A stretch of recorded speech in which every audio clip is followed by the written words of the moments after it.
الإخوة الأعزاء الأخوات، السلام عليكم ورحمة الله تعالى وبركاته. مرحبا بكم معي مجددا في هذه الحلقة الجديدة من حلقات سفيان قروي على مدونة لا شيء مستحيل أمام الإرادة. في هذه الحلقة إن شاء الله سوف أتطرق معك إلى كيف تحصل على حساب بنكي أمريكي زائد بطاقة ماستر كارد تصلك إلى بيتك أو إلى باب منزلك. إذا هذا الشيء اللي نكتشفه مع شركة جديدة، هي ليست بالجديدة لكن شركة رائعة استخدمها الإخوان وقمت ب طرح أسئلة عليهم. الشركة هي جيدة جدا، تقريبا مثل بايونير للذين واجهوا مشكلة مع بايونير. يمكنهم أيضا التسجيل في هذه الشركة هذه والحصول على بطاقة الماستر كارد في أقل من شهر أو تقريبا 20 يوم، 25 إلى شهر تقريبا إن شاء الله.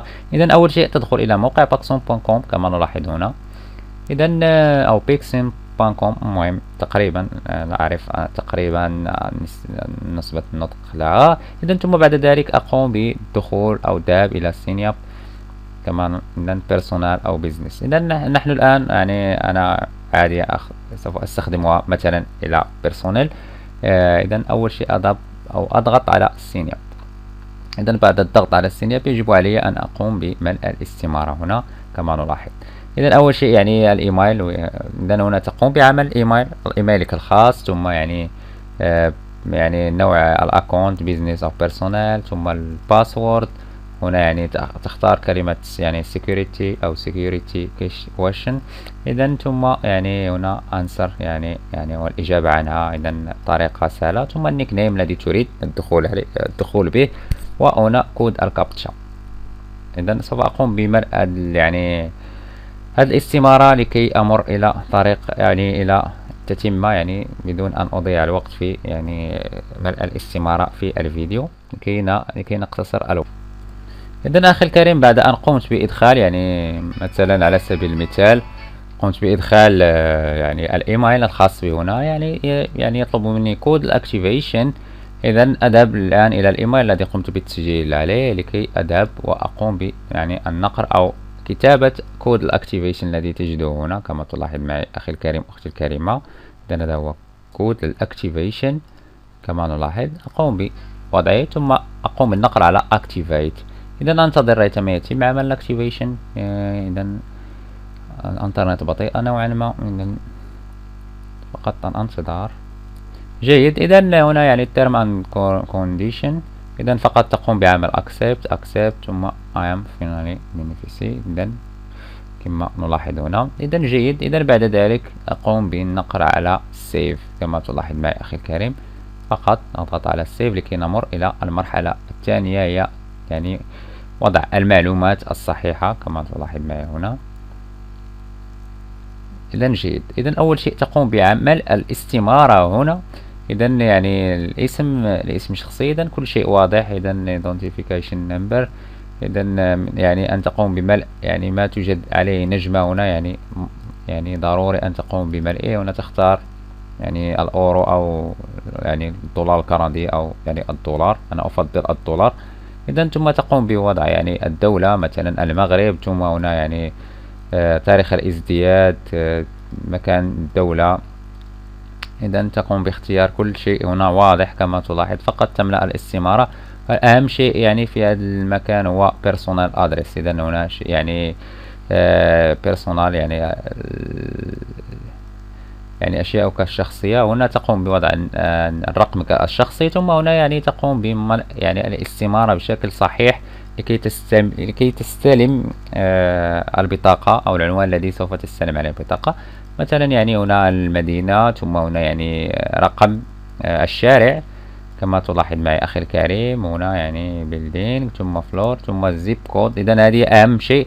مثلا لدينا في المغرب على سبيل المثال لدي ستريت نيم والزيب كود ورقم والمدينة. إذا هذه أهم الأشياء. إذا هنا تقوم باختيار المدينة، ثم ستريت نمبر مثلا رقم الشارع على سبيل المثال. أنت تقوم بوضع رقم الشارع مع البيت هنا، ثم تقوم بوضع رقم الشارع هنا إذا كان هناك يوجد رقم. إذا إذا لم يوجد رقم يمكنك وضع رقم البيت مع رقم الشارع. جيد. إذا هنا أبارتمون المكان إذا كنت تسكن في طابق أو أنا لا أسكن في طابق تقوم ب تركها هكذا كما نلاحظ. جيد. إذا هنا كما قلت اختيار الدولة عندما تقوم باختيار الدولة. إذا بعد اختيار هذه الأشياء أضغط على سيف ونذهب إلى رفع المعلومات الشخصية اللي هي يعني مثلا بطاقة السين كارد اللي هي البطاقة الوطنية أو الباسبور. إذا أقوم بملء الاستمارة لكي أشرح طريقة الرفع أو رفع المعلومات الشخصية. إذا جيد. إذا بعد الدخول هنا يعني بعد أن قمنا بعمل سيف كما تلاحظ معي أخي الكريم أختي الكريمة. إذا أول شيء يعني لدي هنا unverified يعني غير معرف يعني أو غير كما كنقولوا غير معرف unverified.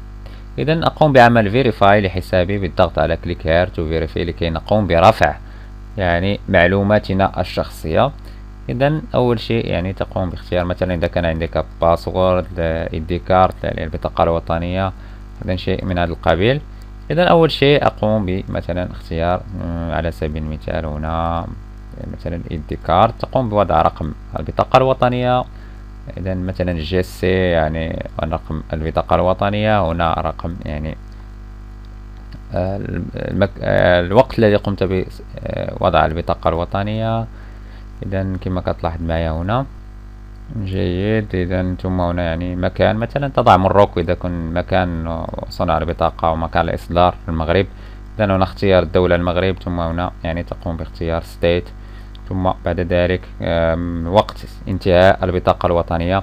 لا تنسى أن تضع يعني البطاقة الوطنية يعني من الجهة الأولى ومن الجهة الثانية. إذا كانت يعني نحن في المغرب تقوم باختيار البطاقة الوطنية يعني تصوير من الأمام ومن الخلف يعني ويعني تصوب يعني تقوم بصناعتها بالبانت يعني سهل جدا. تقوم بعمل سكالات ثم بعد ذلك تقوم برفعها هنا يعني باختيارها ورفعها من هنا. بعد ذلك إذن تقوم بعمل confirm identity ثم بعد ذلك يعني تنتظر لمدة 20 يوم إلى 25 يوم ريثما تصلك يعني البطاقة. إذا بعد ذلك يمكنك يعني الذهاب يعني إذا الآن في الحساب يمكنك اختيار يعني واكتشاف ماذا تريد هنا يعني من اكتشاف العديد من المزايا البنك الأمريكي باكسوم. إذا جيد جدا. أظن أن يعني حلقة اليوم انتهت يعني حلقة يعني حول كيف نحصل على بنك أمريكي يعني حساب بنكي أمريكي مع ماستر كارد أمريكية تصلنا في أقل من شهر. كان معكم سفيان أقرأ من مدونة لا شيء مستحيل أمام الإرادة. أتمنى أن أراك في حلقة جديدة إن شاء الله معلومة جديدة. السلام عليكم ورحمة الله تعالى وبركاته.